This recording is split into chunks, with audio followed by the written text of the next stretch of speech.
আসসালামু আলাইকুম।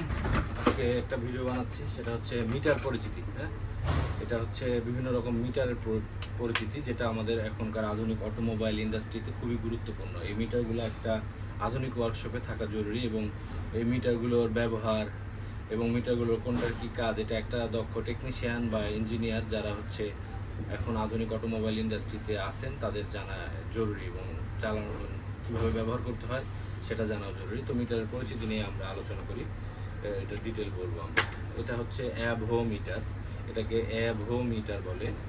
অ্যাভো মিটার বলার উদ্দেশ্য হচ্ছে এটা দিয়ে সহজেই অ্যাম্পিয়ার, ভোল্টেজ, রেজিস্ট্যান্স মাপা যায়। এটা খুব জনপ্রিয় এবং প্রচুর ব্যবহৃত অটোমোবাইল ইন্ডাস্ট্রিতে একটা মিটার। এটা দাম বাজারে পাওয়া যায়, সেটা হলো যদি ভালো কোয়ালিটির নেন তাহলে 2000 থেকে শুরু করে 20,000 টাকা পর্যন্ত বিভিন্ন রেঞ্জের, জেনুইন বা চাইনিজ বিভিন্ন ব্র্যান্ডের এটা আছে। খুব যদি চাইনিজ নেন তাহলে 2000 রেঞ্জের মধ্যে পাবেন। যদি জাপান বা জার্মানি রিলেটেড নেন অরিজিনাল, তাহলে হয়তো এটার দাম পড়বে 20 থেকে 50,000 টাকা রেঞ্জের মধ্যে। এটা হচ্ছে ব্যাটারি আইসোলেশন টেস্টার, এটাকে মেগারও বলে অনেক সময়। মেগার কেন বলে? কারণ হচ্ছে মেগা ওহমস মাপা যায় এটা দিয়ে, এজন্য এটাকে মেগার বা ব্যাটারি আইসোলেশন টেস্টারও বলা হয়। তো এটার কাজ হচ্ছে হাইব্রিড গাড়িগুলোয় যে অনেক সময় আইসোলেশনের ফল্ট কোড আসে, সে সময় এটা কিভাবে, কোথায় আইসোলেশন, আসলে ব্যাটারিতে না ইনভার্টারে না ওয়ারিংয়ে নাকি কোনো ইলেকট্রনিক কম্পোনেন্টে, সেটা ডিটেক্ট করার জন্য সেটা কিন্তু আর অ্যাভোমিটার দিয়ে ডিটেক্ট করা যাবে না। সেজন্য দরকার আমাদের আইসোলেশন টেস্টার বা মেগার। এটা বাজারে বিভিন্ন নামের আছে, আমরা এখানে ব্র্যান্ডের নামটা মুছে দিছি এবং মডেলটা, কারণ আমরা কোনো ব্র্যান্ডের জন্য ভিডিও বানাচ্ছি না, আমরা হচ্ছে আপনাদের সচেতনতার জন্য বানাচ্ছি, যেন আপনারা কোন মিটারে কী কাজ সেটা জানতে পারেন। এই জন্য আমরা ব্র্যান্ডের নামটা মুছে দিছি। তো এটা এটা হচ্ছে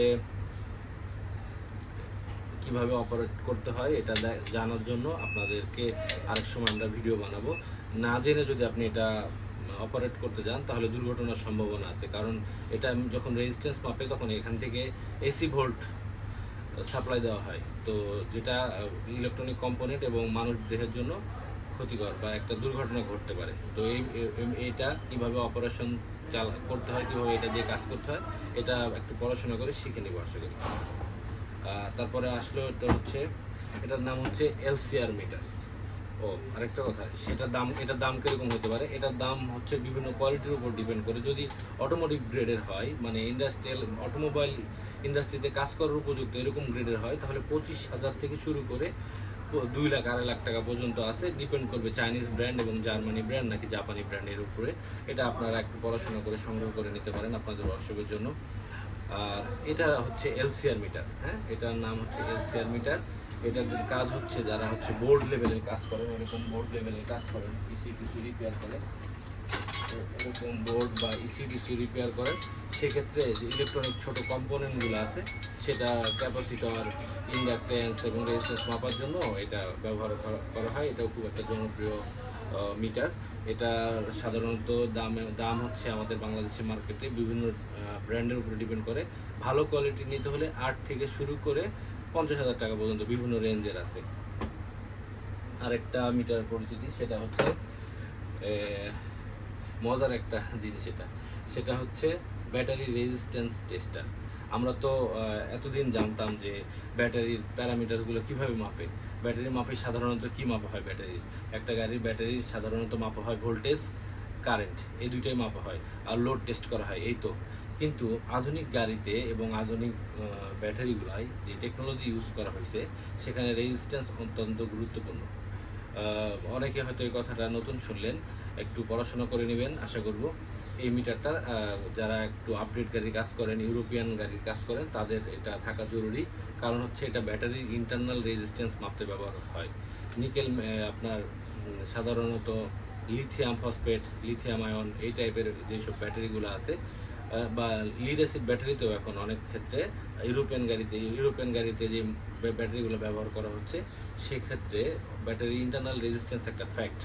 তো এতদিন আমরা জানতাম যে ব্যাটারির ভোল্টেজ মাপতে হয়, কারেন্ট মাপতে হয়, লোড টেস্ট করতে হয়, এর সাথে আরেকটা ফিচার্স যোগ হয়েছে আধুনিক গাড়িগুলোতে, ব্যাটারি ইন্টারনাল রেজিস্ট্যান্স। তো ব্যাটারি ইন্টারনাল রেজিস্ট্যান্স মাপতে এই মিটারটা দরকার। এটা হচ্ছে ব্যাটারি রেজিস্ট্যান্স টেস্টার। এটারও আমরা ব্র্যান্ড নেম এবং মডেল নেমটা আমরা মুছে দিছি, কারণ আমরা কোনো কোম্পানির প্রচার করতেছি না, আসলে আপনারা একটু পড়াশোনা করে কিনে নেবেন। এটার দাম সাধারণত 8 থেকে শুরু করে 1.5 লাখ টাকা পর্যন্ত, ডিপেন্ড করবে কোন ব্র্যান্ড এবং মডেল, কোন দেশের বানানো, চাইনিজ, জাপানি নাকি জার্মানি ব্র্যান্ড, এর উপরে। তো এটা দিয়ে আমরা ব্যাটারি ইন্টারনাল রেজিস্ট্যান্স মাপতে পারবো। আর আরেকটা মজার জিনিস হচ্ছে এখনকার আধুনিক গাড়িতে ডায়াগনোসিসের জন্য গুরুত্বপূর্ণ, সেটা হচ্ছে এটার নাম হচ্ছে অসিলোস্কোপ। এটা অসিলেশন চেক করা হয়। এটার কাজ হচ্ছে অসিলেশন চেক করা। আমরা সাধারণত ডিজিটাল সিগন্যাল অ্যানালাইসিসের ক্ষেত্রে যে দেখেন, আমরা এখানে একটা স্যাম্পলিং রেট দিয়ে 1 মেগাহার্টজের একটা ডিজিটালি দেখাচ্ছি যে একটা ডাটা যাচ্ছে। আমরা ক্যান কমিউনিকেশন, সিরিয়াল কমিউনিকেশন, কোনো কমিউনিকেশন প্রোটোকল ডায়াগনোসিস ক্ষেত্রে এটা খুব হেল্পফুল একটা টুলস। এটা আমার কাছে যেটা আছে সেটা ল্যাপটপ বেস, কিন্তু এরকম হ্যান্ডিও পাওয়া যায় এখন অসিলোস্কোপ। সেটা একটা ওয়ার্কশপ, আধুনিক ওয়ার্কশপের জন্য জরুরি।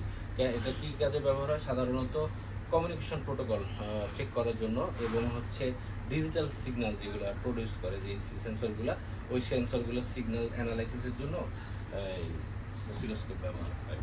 তো আজকে এই পর্যন্তই, ধন্যবাদ।